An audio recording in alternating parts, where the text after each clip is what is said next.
The more important manifestation that I would like to make today, Your Honor, is in relation to a social media post that I happened to see. And this was posted at 11:29 a.m.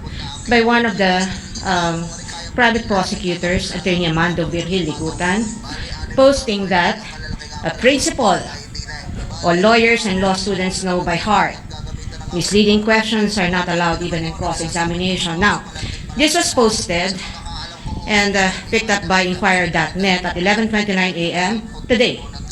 And I surmise that this has something to do with the exchange between the private prosecutor, Attorney Kapunan, and the defense counsel, Attorney Ferrer, on the matter of the cross-examination question that Attorney Ferrer asked the prosecution's witness. And I have here a transcript because I find it troubling that a private prosecutor would do this in the middle of a courtroom hearing.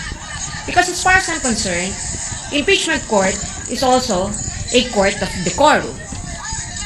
And the rules on impeachment under Rule 18 actually prohibits participants, especially lawyers, from commenting about the merits of the case. Now, one may argue that this isn't about the merits of the case, that he probably was just commenting about what ought or ought not to do in a cross-examination, but we're not naive. What the private prosecutor is talking about is here. He can explain it. He can explain himself if the presiding officer so desires, but I really just find it in bad taste to do this at this time. And I think it is inappropriate to do that to a fellow member of the bar, because even as we sit on the opposing side of this hall, we remain to be both members of the bar, and as officers of the court, we owe each other respect, politeness, or even kindness. And it doesn't take one to be a lawyer to know that the first thing that our parents teach us to do is humility. Your Honor? No, I'm not yet done, Your Honor. In fact, I have asked one of our lawyers to review the actual transcript from the video that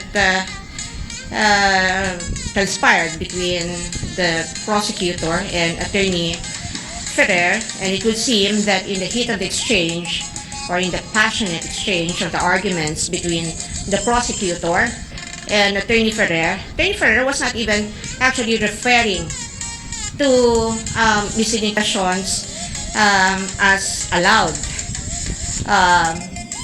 as implied in the social media post of Attorney Ligutan. In fact, it's here. The court can confirm this from a replay of the video. Attorney Ferrer, sinabi mo ba yan sa JC na dapat may mahuli? The witness answers, ang nakalagay po kasi sa JC under 4.8.2 ay proof of success. Attorney Ferrer, hindi. Sorry, Your Honor, please. Attorney Kapunan, let the witness answer, Your Honor. Mr. Presiding Officer, can the counsel be instructed not to stop the witness mid-sentence, Your Honor? Attorney Ferrer, Your Honor, please, can the witness be directed to just answer with yes or no? The counsel has her time to ask clarificatory questions later during redirect, Your Honor.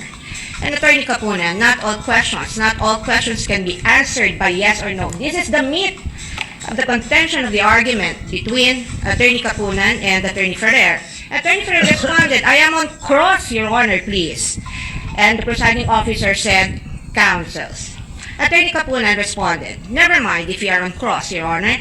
There are limits to cross-examination. Misleading questions are not allowed on cross. This was the first time that the matter of misleading questions was actually raised by Attorney Kapunan. And Attorney Ferrer, for some reason, said they are allowed, but she was pertaining to the fact that the questions to which a yes or no answer may be answerable are allowed. She's not referring to misleading.